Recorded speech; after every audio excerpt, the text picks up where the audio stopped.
Hi. So this fortnight's topic talk is about self-responsibility and what that looks like. How do we um, engage in self-responsibility? Well, first off, you need to understand the difference between them. Sometimes we have extremes. Sometimes some people will take no personal responsibility, and some people take too much personal responsibility. So it's finding that balance and what's right for you. Becoming more self-aware is a process, and it can take time. It can be short, it can be long. It is what it is for each person.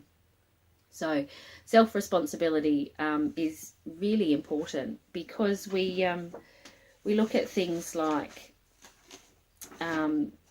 giving our power over to other people by not taking responsibility it can help at times when we're not wanting to take responsibility if we've done something wrong. It can help because it means somebody else is to blame, but it also gives them power. It gives other people power. It means if you aren't taking responsibility, then you have no ownership. You have no control over your behaviours, which isn't always a good thing. I know as an adult, I don't want to be an adult. A lot of the time, the responsibilities that come with that aren't comfortable. It stops me from doing other things that I'd like to do. But at the end of the day, it gives me choice to own that adult and the responsibility and all the rest of it that goes with that. The self, so that's part of the responsibility. The self, the personal stuff, it's things that impact you, your decisions, your choices. There's in another topic we'll talk about selfishness and being selfish, or another part of the blog a little bit later on. But it's seen as doing anything for ourselves is selfish, and we're damned if we do and we're damned if we don't. So if we're doing something for ourselves, we're selfish, and if we don't, or we're giving it to somebody else, we're giving up our control, and that's not okay either. So it's got to be something that you are comfortable with at the end of the day. But taking self-responsibility, taking personal responsibility for behaviours and actions can help us to move and grow, because we can change the behaviours if we're not happy with them. If we are happy with them, we can keep them. Sorry, I have got some notes here so that I keep on track, because I don't keep on track very well.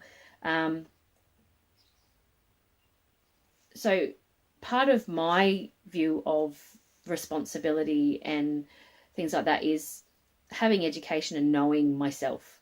So the better I know myself and the more I check in with myself, the more responsibility I can take for behaviours and know that I'm doing the right thing. I'm either taking my share of responsibility, or if it's not mine to take. So we can, by checking in with ourselves, so we have an experience, we finish the experience, we behave however we behave at that particular time, and when we have times of quiet, we can reflect on that behaviour, and we can say, okay, was I happy with how I behaved? Do I feel that I behaved appropriately? Could I have behaved any better? If there was an argument, what was my part in the argument? If things went well, taking ownership for what parts went well that was mine. Could it have gone a different way if I had behaved differently? Because personal responsibility doesn't just mean taking responsibility for the bad things. It means being accepting of the good things, and where we are in our life, and how that looks because of our decisions that we make. If we float along in life and that's fine, we end up where we end up, but we can't complain about where we end up if we're not taking deliberate action in our own lives.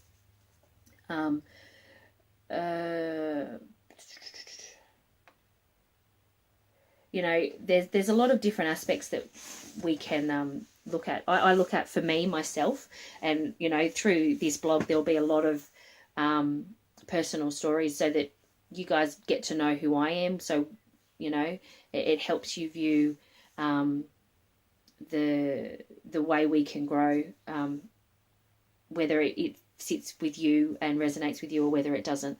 So for me, personal responsibility, I have had a first marriage. I'm on my second marriage. I wouldn't say that it was my fault for the breakdown of the marriage, but I did choose to leave. And with that, I had a lot of reflecting to do.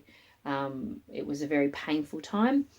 I was very young when I got married, and we were together for a good 11 years. So,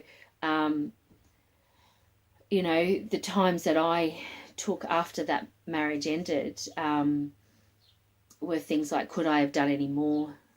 What did I do absolutely everything? And I did. I felt that I had done absolutely everything that I could have done. I did play my part. I wouldn't have been easy to live with, especially from my early 20s as we got married, because I was very opinionated and a little bit undereducated. And I felt that it was okay to share my opinion regardless of how it impacted other people. I did do a lot of growing from that relationship. I married him for his potential. I could see the potential person he could be. And unfortunately for me and the relationship, he didn't want that potential. He was happy where he was. So, you know, the reflections that I did was, you know, what behaviours contributed to him not wanting, all of those different things. So there's a lot of self-reflection done. I can't change the behaviours in that relationship, and I can't change that relationship was over. All I can do is look at myself and be thoughtful about my behaviours in the current relationship that I am in. Now, the relationship that I'm currently in is 1 year off how long I was married to my previous husband for. And it is a very, very different relationship, not only because of my behaviour, but because of my partner's behaviour. You know, we both are very thoughtful, because he's also on his second marriage. We're very thoughtful in our behaviours towards each other in particular, and make sure that our relationship is a priority. Those are the things that we've learned, and we've been able to take from the breakdown of the previous marriages that we've had. Now, I wouldn't dare say that the previous marriage was all my ex-husband's fault. I was in the marriage, I contributed to it. It's how we then follow through and change those behaviours for ourselves. And for me, in my case, I have 2 children from that first marriage, so it's how my behaviours then impact them. So that's a small portion of what you can do with personal responsibility. I also know a person who has had some traumatic experiences from a very young age, and any choices that are made in their life now, who is in their 40s, all the decisions and choices that are made in their life now are put back to the impact and the situations that were put on that person from a very young age, and they were not taking responsibility for all of the decisions that they make, and it is blamed on personal experiences from past behaviour. Now, absolutely, past behaviour does, past experiences and trauma and situations that you haven't necessarily put yourself into do come into play and do help shape your behaviour and the decisions that you make. However, you still have a choice. We all still have a choice as to which way we go. Even if we don't like the choices that we have, there's still two choices to choose from. So self-responsibility is really important for personal growth and forward momentum. If we're not wanting to go forward, that's fine. But if you're wanting to move forward, looking at yourself and evaluating your behavior in certain situations, not every single day, not, did I make the right decision to go to the shop this morning? Those things are not the vital decision-making points for you. You'll know when you need to assess a situation or when you don't. Being honest and open with yourself about how you feel is the biggest key for all of that, though.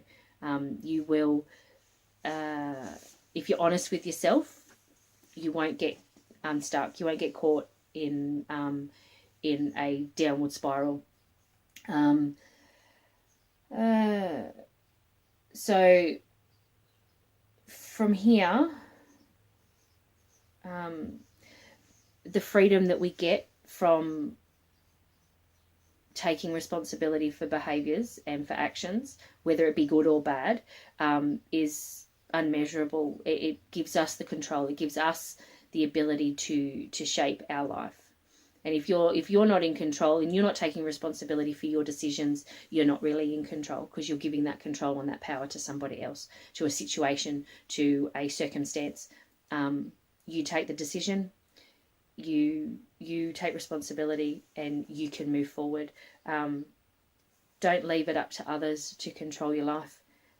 You take control of that and make the decisions for yourself, as hard as they may be at times, and you will see the benefit in your life, and you'll see the growth that you will get from that.